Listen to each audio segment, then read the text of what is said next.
I give the floor to the representative of the United States. Thank you, Mr. President. And first, I would like to thank our new colleague from Côte d'Ivoire, Ambassador Adam. We are very excited to have you, and we look forward to working with you. So welcome. I take the floor before the vote because we have reached a critical moment. South Sudan's people have endured unimaginable suffering and unspeakable atrocities. Their leaders have failed them. They are desperate to get the most basic food, medicine, and shelter. But above all, they just want the violence to stop. Anyone who has been to South Sudan knows this. The stories of the victims haunt us. One 14-year-old girl from Lear County in South Sudan recently put it like this, quote, "All the violence I have witnessed is something I can never forget. How can I forget the sight of an old man whose throat was slit with a knife before being set on fire? How can I forget the smell of those decomposed bodies of old men and children pecked and eaten by birds? Those women that were hanged and died up in the tree." 14 years old. She will never forget the atrocities she witnessed, and neither can we. We can do more than just sit here and listen to these horror stories. We can do more than just express our sympathy with empty words. We can take action. Today, the United States has introduced a resolution that would impose an arms embargo and new sanctions against some of the people responsible for the violence. The goal of this resolution is simple. If we're going to help the people of South Sudan, we need the violence to stop. And to stop the violence, we need to stop the flow of weapons to armed groups and that they're using to fight each other and to terrorize the people. Stop the weapons, stop the violence. It is a resolution that everyone on this council should support. Sadly, the idea of an arms embargo for South Sudan is not a new one. In 2016, the United States proposed it. We certainly should have imposed the embargo at that time, and probably a lot earlier. But the proposal failed. Since then, we can only imagine how many weapons made their way to parties in South Sudan, and how many more people had to die. These are the weapons that armed groups use to shoot fathers in front of their wives and children, to hold up convoys of food aid, or to assault women and girls. The Security Council had an opportunity to help put a stop to this, but we failed. We carry that burden with us. The United States is determined that we will not turn our backs on South Sudan's people again. We have tried everything to achieve a real ceasefire in South Sudan. We have given the parties many chances to change their behavior, and it's impossible to keep track.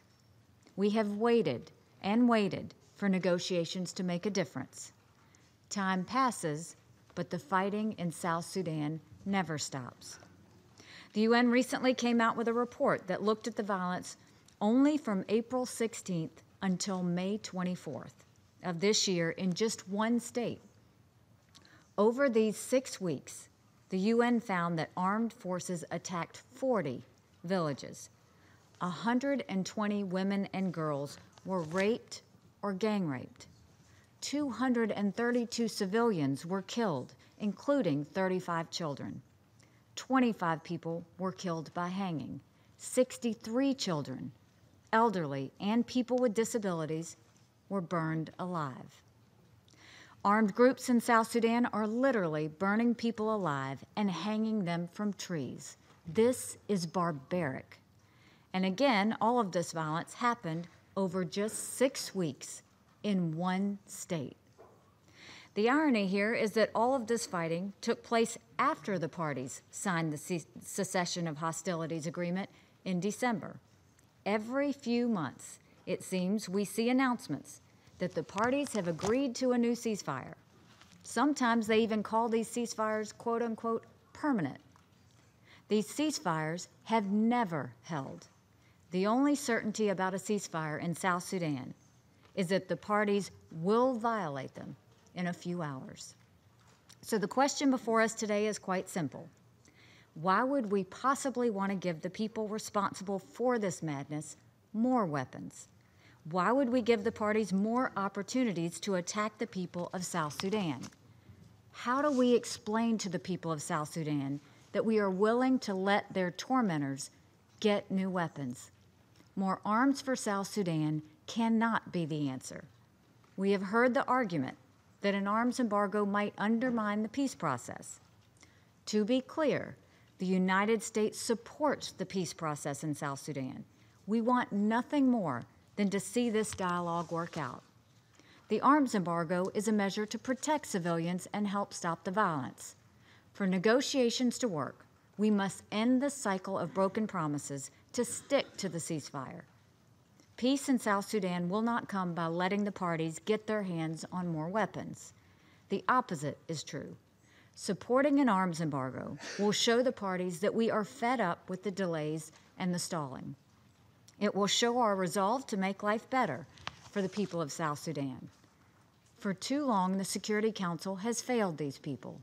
We failed to impose an arms embargo years ago when we could have helped prevent so much suffering.